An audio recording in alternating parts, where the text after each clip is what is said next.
চোখ বন্ধ করে নামাজ পড়া যাবে কিনা, রাতে দরজা জানালা খুলে ঘুমানো যাবে কিনা, সিজদার সময় হাত কোথায় রাখা সঠিক, গোসলের আগে উযু করলে গোসলের সময় লজ্জাস্থানে হাত লাগে বা পরিষ্কার করার জন্য হাত লাগে, তাহলে কি গোসল শেষে আবার উযু করতে হবে? স্বামী মারা গেলে মেয়েদের সাদা শাড়ি পরা কি জায়েজ? এক মসজিদে টাকা দেওয়ার নিয়ত করে অন্য মসজিদে দেওয়া যাবে কিনা? খাবারের আগে বিসমিল্লাহ বলবো নাকি বিসমিল্লাহির রহমানির রহিম বলবো? রুকু থেকে সোজা হয়ে দাঁড়িয়ে রব্বানা লাকাল হামদ বলবো নাকি রব্বানা ওয়ালাকাল হামদ বলবো? রুকু থেকে সোজা হয়ে কতখানি সময় দেরিতে দাঁড়িয়ে থাকতে হয়? টি শার্ট পরে নামাজ হবে কিনা? তাহলে চলে যাচ্ছি আমরা সরাসরি প্রশ্ন উত্তরে। মঈন খান জানতে চেয়েছেন জাইতুনের তেল পায়ে দেওয়া যাবে কিনা? যাবে, কোনো অসুবিধা নেই, কারেন্সি কোথাও নিষেধ করা হয়নি। যে এই শিমুল জানতে চেয়েছেন জামা পড়া অবস্থায় পুরুষেরা কি নাভির নিচে প্যান্ট পরতে পারবে কিনা? নাভির নিচে প্যান্ট পরতে পারবে যদি উপরে জামা থাকে, কোনো অসুবিধা নেই।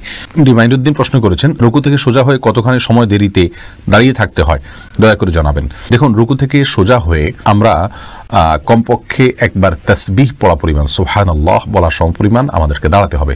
স্বাভাবিকভাবে সুবহানাল্লাহ বলতে যত সময় লাগে দাঁড়িয়ে সোজা হয়ে কমপক্ষে এতটুকু সময় দাঁড়াতে হবে। আমরা অনেকে মনে করি দাঁড়িয়েই চলে যেতে পারবো না, আমি সোজা হয়ে দাঁড়ানোর পরে অন্তত অপেক্ষা করতে হবে সুবহানাল্লাহ বলতে যে পরিমাণ সময় লাগে কমপক্ষে এতটুকু, এরপরে আপনি সেজদায় যাবেন।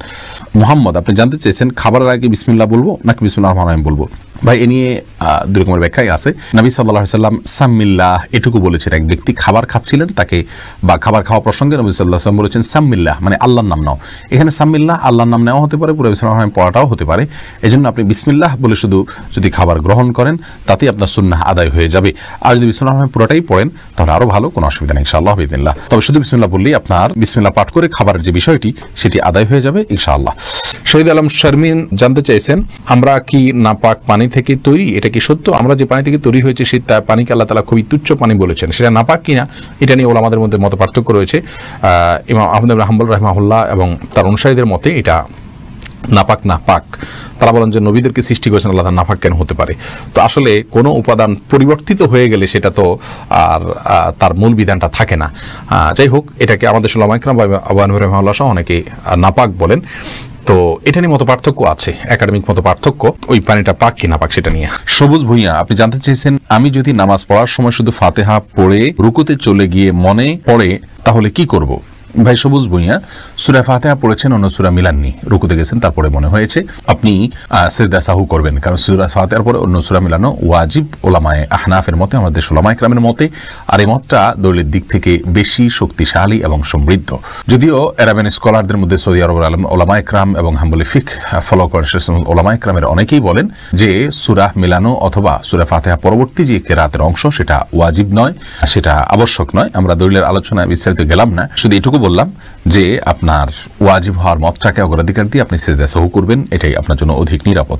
রাজি হোসেন আপনি জানতে চেয়েছেন মাস্ক পরে সালাত আদায় করা যাবে কিনা? যদি আপনার ভয় হয়, আতঙ্ক গ্রস্ত থাকেন আপনি, আপনার শঙ্কা যদি হয় যে আমি মাস্ক না পরলে এই সময় আমার বিপদ হতে পারে, বা বিপদ যদি এই পর্যায়ে পৌঁছে যায় কোনো সমাজে, ইনশাআল্লাহ মাস্ক পরে সালাত আদায় করলে সালাত হয়ে যাবে। তবে স্বাভাবিক অবস্থায় মাস্ক পরে সালাত আদায় করা নিষিদ্ধ, বরং স্বাভাবিকভাবে মুখ খোলা রেখে সালাত আদায় করতে হবে, মুখ বন্ধ রেখে সালাত আদায় করা মাকরুহ।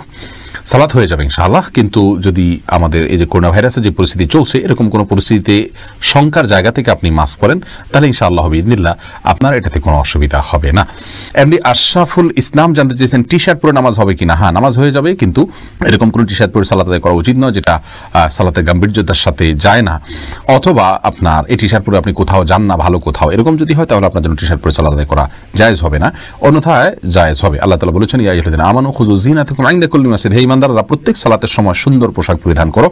অতএব আপনি যে পোশাকটা আপনার কাছে সুন্দর, সম্ভ্রান্ত জায়গায় আপনি যান সাধারণত, বা সাধারণ পোশাক নয়, অপমানজনক পোশাক নয়, বা আপনার শোয়ার পোশাক নয়, বা এটা পরে আপনি কোথাও যেতে চান না, এরকম পোশাক যদি না হয় তাহলে সেক্ষেত্রে আপনার সালাত হয়ে যাবে, টি শার্টেও কোনো অসুবিধা নেই। এরপরে প্রশ্ন করেছেন মঞ্জুরা পারভিন, আপনি প্রশ্ন করেছেন রুকু থেকে সোজা হয়ে দাঁড়িয়ে রব্বানা লাকাল হামদ বলবো নাকি রব্বানা ওয়ালাকাল হামদ বলবো?